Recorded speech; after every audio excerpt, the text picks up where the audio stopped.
امیر المومنین حضرت علی رضی اللہ تعالیٰ عنہ کی زندگی کا آخری سال تھا کہ ایک دن آپ نماز ادا کرنے کے بعد ممبر پر بیٹھ گئے۔ آپ نے خطبہ پڑھا اور لوگوں کو واعظ و نصیحت کرنے کے پھر فرمایا، اے لوگو، دوسرے لوگوں کی طرح مجھے بھی ان قریب اس دنیا سے رخصت ہونا ہے، پس مجھ سے وہ باتیں پوچھ لو جو تم نہیں جانتے، تاکہ تمہاری معلومات میں اضافہ ہو۔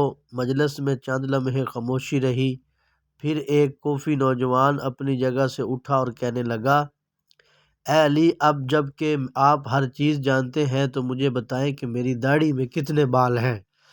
حضرت علی رضی اللہ تعالیٰ عنہ مسکرائے، لیکن ابھی آپ نے کوئی بات شروع نہ کی تھی کہ مجلس کی خاموشی ٹوٹ گئی اور ہر طرف سے چہمگوئیوں کی آوازیں آنے لگیں۔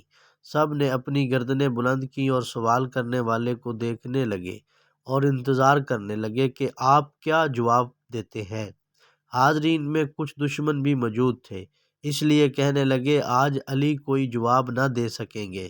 ہر شخص کی داڑھی کے بالوں کی تعداد الگ الگ ہوتی ہے، اس لیے حضرت علی کو کیسے معلوم ہے کہ اس کے بالوں کی تعداد کتنی ہے؟ چند لمحوں کے بعد حضرت علی نے حاضرین سے پوچھا، اس سوال کا درست جواب کون جانتا ہے؟ حاضرین میں سے کوئی شخص جواب دینے کے لیے تیار نہ ہوا اور مجلس میں چند لمحے خاموشی رہی۔ حضرت علی رضی اللہ تعالیٰ عنہ کی خدمت میں قمبر نامی ایک آزاد کردہ غلام رہتا تھا جو مکتب علی کا تربیت یافتہ، آپ کا خدمت گزار اور جاں نثار تھا۔ سب لوگ قمبر کو پہچانتے تھے۔ جب بھی حضرت علی مسجد سے نکلتے تو قمبر آپ کے ہمراہ رہتا۔ اس موقع پر بھی قمبر دروازہ پر نہایت خاموشی سے کھڑا مسجد میں ہونے والی گفتگو سن رہا تھا۔ جب مجلس سے کوئی شخص جواب دینے کے لیے نہیں اٹھا تو حضرت علی نے قمبر کو آواز دی اور کہا، آؤ اور اس شخص کو جواب دو۔ قمبر نے سوال کرنے والے کوفی نوجوان سے کہا، اگر تم لوگوں کے بدخواہ نہیں ہو اور سچے ہو تو اس بات کی تصدیق کرو کہ اس سوال سے تمہارا مقصد کیا ہے۔ ایسا معلوم ہوتا ہے کہ تمہارا مقصد اپنے علم میں اضافہ نہیں ہے، بلکہ تمہاری غفلت اور بدبختی نے اس بات پر آمادہ کیا ہے کہ مسلمانوں کے پیشوا سے عجیب و غریب سوالات پوچھو۔ یاد رکھو، حضرت علی کو وہ تمام باتیں معلوم ہیں جس میں تمہاری بھلائی ہے۔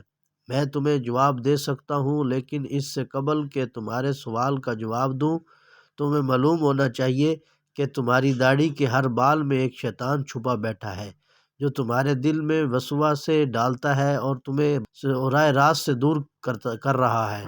ہماری رہنمائی کے لیے اللہ تعالیٰ کی کتاب موجود ہے جس میں کوئی کمی بیشی نہیں ہے، لیکن اللہ تعالیٰ کی کتاب بھی آسمان کے ستاروں، فرشتوں اور پیغمبروں کی تعداد بیان نہیں کرتی، اس لیے کہ کئی چیزوں کا شمار کرنا بے حاصل ہے جب تک کہ اس میں فائدہ نہ ہو۔ سوال کرنے والا ابھی تک نہایت بے صبر تھا، اس لیے کہنے لگا، اے قمبر، تو نے واعظ اور نصیحت تو کر دی لیکن میرے سوال کا جواب نہیں دیا۔